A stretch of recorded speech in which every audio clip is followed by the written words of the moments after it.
or standing with a higher frequency or vibration if you are a vegan or vegetarian? It can work that way, but it again depends upon the person. There are many people who are not vegan or vegetarian who have very high vibrations. It just depends upon what you're exploring and how you explore it and how you align with things. It is possible, and maybe even generally true, for many people on your planet, that a lighter diet may be more conducive to a higher frequency of energy. But that isn't always the case. So it really depends on a case-by-case basis. Gotcha. Make sense? Yes. It is wise to follow your own instincts, your own body consciousness, your own highest excitement, and what seems natural for you. But again, do remember that even Jesus ate fish. Yes? Yeah. Well, there you go. So the idea really is what you do with it, what the relationships you form with the food, what your understanding is of gratitude for having received what the animal has given to you as a gift to support you. It depends on the relationship. Many indigenous tribes have very, very beneficial relationships with the animals that they eat. And thus it doesn't in any way, shape, or form reduce their vibration. You understand? I do. So really, there is a general understanding that as you raise your vibration, it may be that you will feel less need or less urge to consume heavier sustenance, so to speak, but just let that occur naturally. And if you feel the urge to simply be vegan or vegetarian, then by all means act on it and see what happens. If, however, at any point in that process you suddenly feel the need to have some form of protein sustenance that is not vegetarian, trust your body consciousness that it knows what it's doing. You may not need very much, but it may be required for a minimal amount of balancing in a certain way that you may not be acquiring through the vegan diet. But again, it will depend upon your individual frequency as to what works best for you. Understood. There's no need to force yourself to be more spiritual. That's a contradiction. Does that make sense? It does. All right. It does. I just have a few questions. I guess we'll start with one. All right. That would be a good idea. Yeah. In this physical reality of existence, is there free will? Yes. But there is a combination of what you call free will and destiny. It works hand in hand in the following way. When you are a spirit, you generally lay out the idea for a life, the theme of exploration for a life, the things that you wish to learn, to grow from, to experience in general terms, sometimes specific, but overall a general theme or several themes that you desire to explore in the physical incarnation. You could say that that particular theme overall, or series of themes, is the destiny set by the soul. But when you are physically incarnated and have a physical mind, a personality, you are allowed to exercise your free will about exactly how you go about exploring those themes. So you are free to do a number of different things, approach it from a number of different perspectives, experience it from a number of different ways or paths. The idea is like saying that the soul sets up the hallway you will walk down, but the free will of the physical mind to determine how it will experience or walk down that hallway. It can run, it can skip, it can go backwards, forwards, upside down, side to side, crawl, you understand? So free will works in hand with the idea of destiny. Does that answer your question? Yes, but Yes. if you can't change the past, how can that determine? You do change the past. How? Change it all the time. Anytime you redefine who you are as a person, you actually create, in a sense, or shift to what you would call a different timeline. Thus, what you supposedly remember as your past will simply be relevant for the person you're defining yourself to be in the present. You may not even know that your past has changed, because it will seem like the past that has always been there relative to the person you are now. But it always changes. The past is the result of the present, not the other way around. Does that make sense? Okay, I understand that. Yeah. All right. Okay. Pay attention to your emotions, Pay attention to your thoughts, pay attention to your behaviors, because your behaviors, your thoughts, and your emotions are always the result of something you believe to be true. So when you engage in any kind of action whatsoever, pay attention to what you're truly feeling. If you're honest with yourself, and it is truly being done out of integrity, out of alignment with your true self, then you will know that the feeling you're feeling is not excitement, but anxiety. And when you know it's anxiety, and you're doing it out of anxiety, or to fill the idea of an emptiness within you, then you know you're doing it for a negative reason.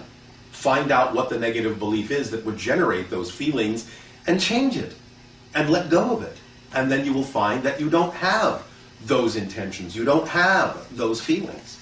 And you will be now acting on things only in a positive and an aligned way. It's that simple. You just have to have the willingness to explore yourself honestly, so that you can truly admit and own and acknowledge when you do have a negative idea, a negative feeling, and not gloss it over and cover it up and pretend that it's not there.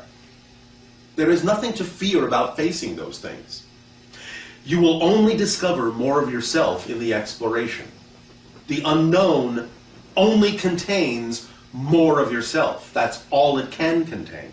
So there is no reason to fear exploring the unknown, or exploring a negative belief that you might have as to why you have it. Exploring it and discovering it and having a conscious realization that you have it is what frees you to change it. If you push it down and push it away or ignore it or bury it, then it will only come back stronger next time, and it will be even more difficult to deal with. So it is the path of least resistance, as soon as you feel anything out of alignment, to deal with it and find out why it's there. And it will always come down to something that you have been taught to believe is true over something else. Decide what's true for you, really true for you, on your definitional level. And when you do that, then you'll be in alignment with yourself, and you will experience your life that way. And give everything that happens in your life a positive meaning if you want to experience a positive effect. If you give things negative meaning, the only effect you can get is a negative one. Because everything is neutral, and only the meaning you give it determines the outcome and the effect that you experience. And I don't mean the way it looks, I mean the way it is experienced by you. Because the idea and the proof of change is not that the outer world has changed, it's that you respond differently to it even if it looks the same. That's the proof of change. And when you truly have changed, then the outer reflection can change, but not because it has to. Because you wouldn't care whether it changed or not if you were truly generating your own positive state. Because it wouldn't matter what would happen. You would know that no matter what happens, you will only get a positive effect in your life, regardless of what anyone else is getting out of it. And by acting as that positive example to others, you can show them that they can also choose to only experience positive effects in their life, should they so desire to. Not that they have to. All that makes sense? Yes. All right. Bashar, Yes. can you tell me about masturbation? What about it? That's a good question. Perhaps you will have to refer to masturbates to ask that question.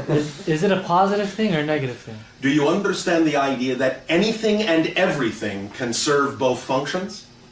Everything is fundamentally neutral. So the idea is that any act can serve either a positive or a negative effect. It depends on how it's used. It depends upon the intention behind it. It depends upon the alignment of energy in which the act is done, or the lack of alignment in which the act is done. Every circumstance can serve positive or negative results. If it's based on your highest excitement at the time. Well, then you know the answer, yes? Yes, okay. But the idea is to pay attention and have the discernment as to why it is actually being done. And I mean anything, not just the example you provided. But the concept and idea of preserving the semen in your body and not releasing it give you more powers or energy or... It depends on how you use it. It depends on how I use it. Yes.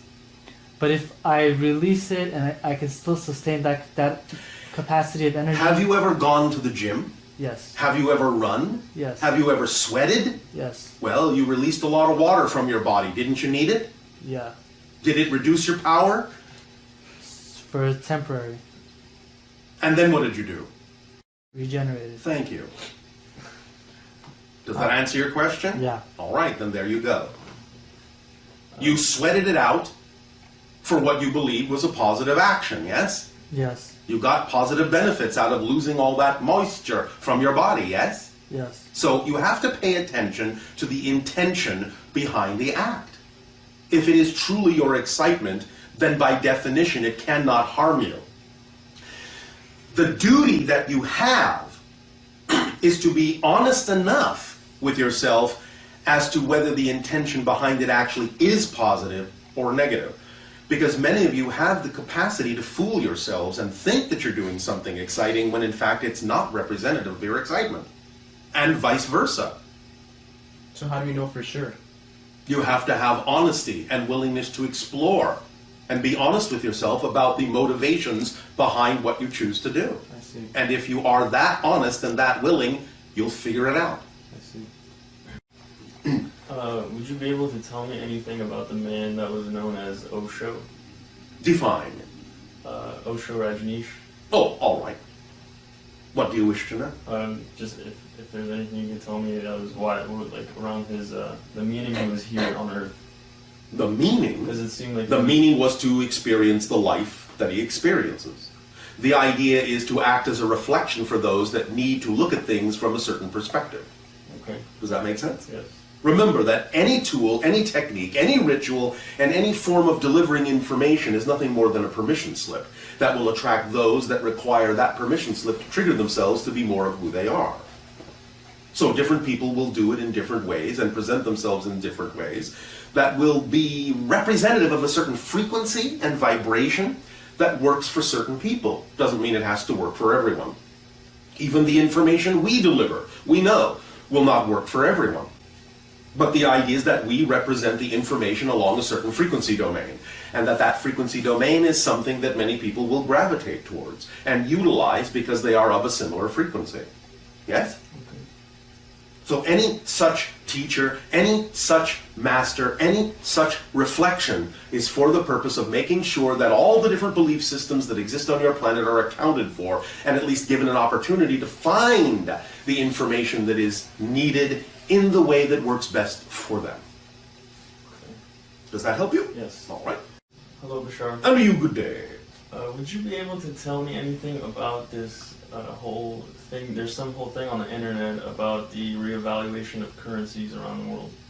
Well, eventually, you will find that your monetary system on your planet will change. It may not do so right away, but the idea is that you are already exploring the idea of how you can create a different form of exchange on your planet, because you recognize that many of the old systems are no longer really viable for the way that you prefer things to be. It will exist for a while, but eventually, many years to come, you will find that your so-called medium of exchange will actually be the skills and abilities and gifts that people themselves have to give, have to share. This is the ultimate form of the exchange that will occur on your world eventually. But for a while you will experiment with and explore different ways of valuating and different ways of creating what you call credit and so on and so forth, until such time as you realize that the only true value that exists in your world that is not arbitrary is the abilities and skills that you each have to give to one another. Yes? Okay. The idea of truly going forward with a true revamping of your modalities of exchange on your planet will also require the dissolving of many of your political, sociological, religious borders and ideas. And so as those all begin to change, everything will change together. One thing will inform another, and other things will inform this, and things will change, and this will change a little, and this will change a little, until you have a holistic system that works for you globally, eventually. Yes? Yes. The idea of selling your soul, does Yes. that actually exist?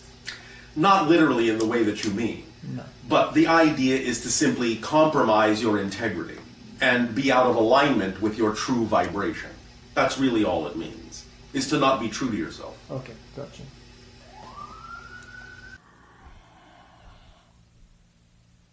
I'll say good day to you this day of your time. How are you?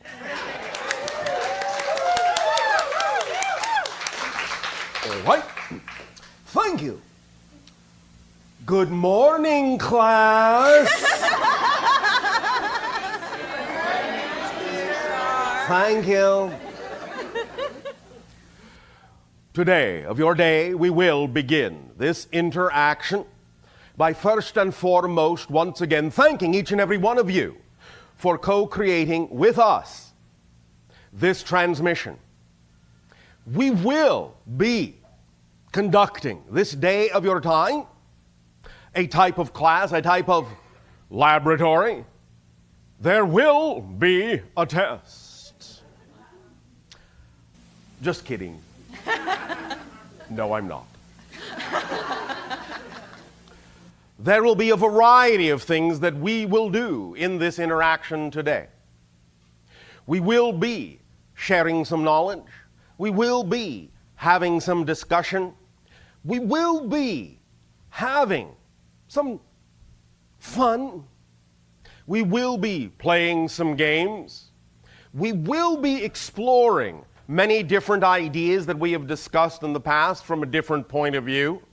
We will be shedding some light from different perspectives on many of the concepts we have discussed, and a few new ones today, so that we can begin together to create a common language, a common understanding of some of these principles that you can then apply in your reality, apply in your lives, to create the kind of joyful, creative, passionate lives you say you would like to have.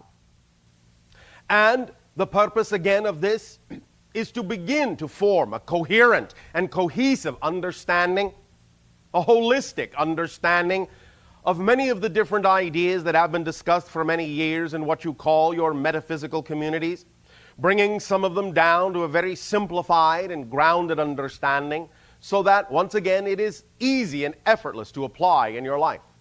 At first, again, some of these concepts may seem to be a little puzzling, a little confusing, but that is only because it may be in an expression you are not used to. But again, that is all right. Bit by bit, we will form a common understanding. We will explore together, as deeply as you wish, many of these principles, so that we understand and you understand it as fully as you possibly can, and in that way, it can be very effective in your day-to-day experience of your lives and in following your passion and living your lives to the fullest, which is the only thing you are required to do in life. Just be yourself as fully as you can. It's the only agreement you have with creation.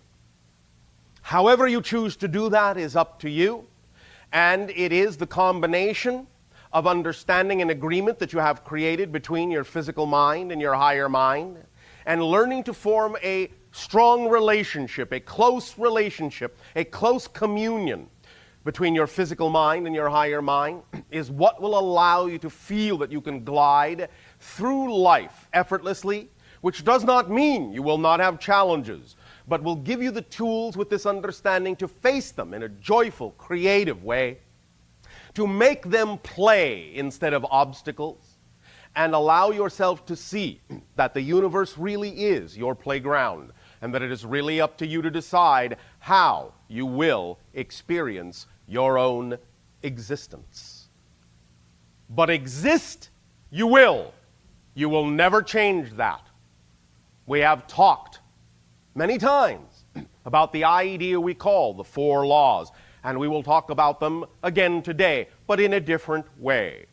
We will talk about the 4 laws as states of being, so that again, you can bring them down to earth and apply them in your day-to-day lives in different ways than you may have applied them before. We will also, during the course of this interaction,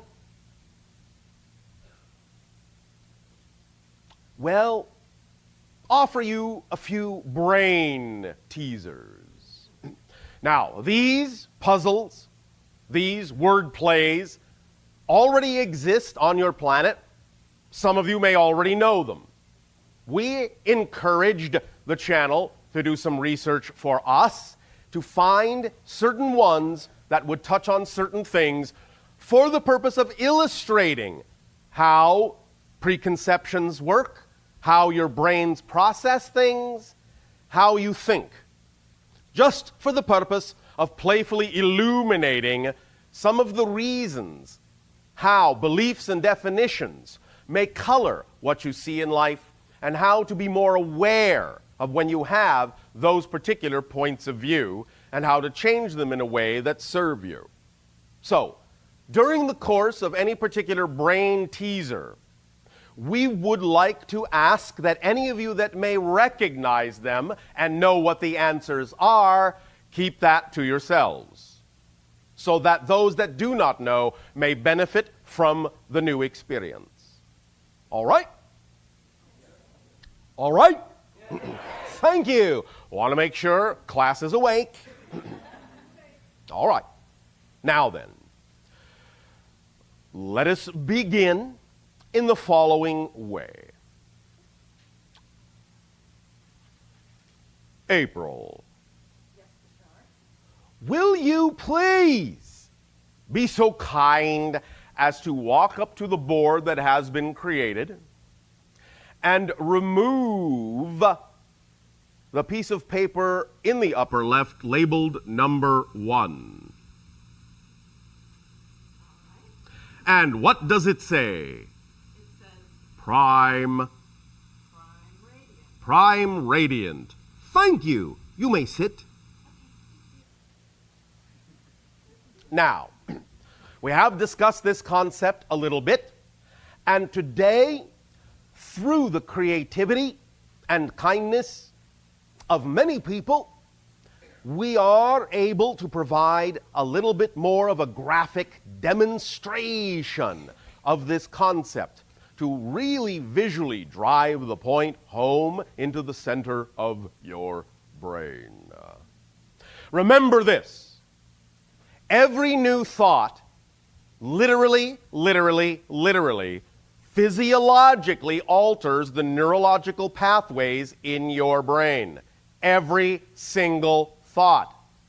So one of the things that we will be doing here today is providing ideas and demonstrations in such a manner so that the brain paths will be altered, not without your permission, but will be altered in such ways as to allow you more ease of absorption and understanding of many of these concepts, to make them your own, to make them, as you say in your language, second nature, really first nature, so that you will apply them more automatically in your lives. Now, this concept, Prime Radiant, is based on the idea that many of your scientists, many of your physicists have begun to explore now for quite some time. The idea has been termed in your society the unified theory, M theory, string theory, many different things. And they are approaching an understanding of this concept as we know it. The idea basically being that you can render everything down to its simplest possible component. That everything that seems to be different things are actually expressions of one thing. Now, we would like to take this a step further than your scientists have yet to do by explaining the idea in its most basic way, again, reiterating that when we talk about the idea that everything is one thing, we mean it even unto the concept of what you call a single particle. Now, we understand that the word particle is just a euphemism. It is energy, it is consciousness, it can represent or express itself as a particle, as a wave, as energy, as mass. But for the sake of convenience in this conversation, we will use the concept particle, again, just to aid and assist you in your visualization. The idea, therefore, of understanding the prime radiant and how everything is one is to imagine that there is only one particle in existence. I don't mean one kind of particle, I mean only one particle. That's it. All of existence is made from the same one particle. In the ultimate time-sharing plan. What do we mean by that? I will explain. And we will explain with a beautiful demonstration. Kirby, Yes, Are you ready to assist? Kathy, are you ready to turn down the lights? Not yet.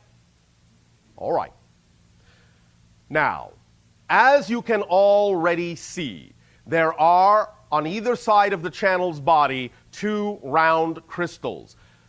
For now, assume there is only one. Only one. This is the particle, the one particle that exists, the only one. Now, if that particle does not really have mass, because there's nothing else, nothing to interact with, no gravity, in a sense, nothing else, just that particle, no real space, it has no mass, it can really move in any way it wants to. It can move beyond the speed of light. In fact, its speed, again a euphemism, can really be infinite. It can move anywhere it wants as fast as it wants. So the idea is, let us say, this particle decided to move from here to here. Kirby? All right. Now, there it is. Now you say, well, it's over there. Now, let's say it is moving here and there and there and here and back and forth. And the idea is that because it can move at infinite speed, you can start moving back and forth, back and forth, back and forth. Turn off the lights. Back and forth, back and forth. As it moves back and forth, and as it does so at infinite speed, you can ramp up the speed, back and forth, back and forth, back and forth, faster, faster, faster, faster, faster, faster, faster, until it is going back and forth so quickly, it appears to be in 2 places at once. Do you see this? All right. It is actually going back and forth, but it appears to be 2 places at once. But what this appears like to you in your physical reality is it appears like 2 particles.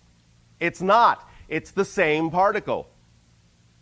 The idea, therefore, to expand this notion is if you imagine that this single particle can move at infinite speed, what that means is it can be everywhere at the same time, appearing as if it is a multitude of particles when in fact it's all the same one particle moving back and forth in an intricate pattern, an intricate geometric pattern of consciousness that thus then makes it appear that the universe is full of different particles, different atoms, different things.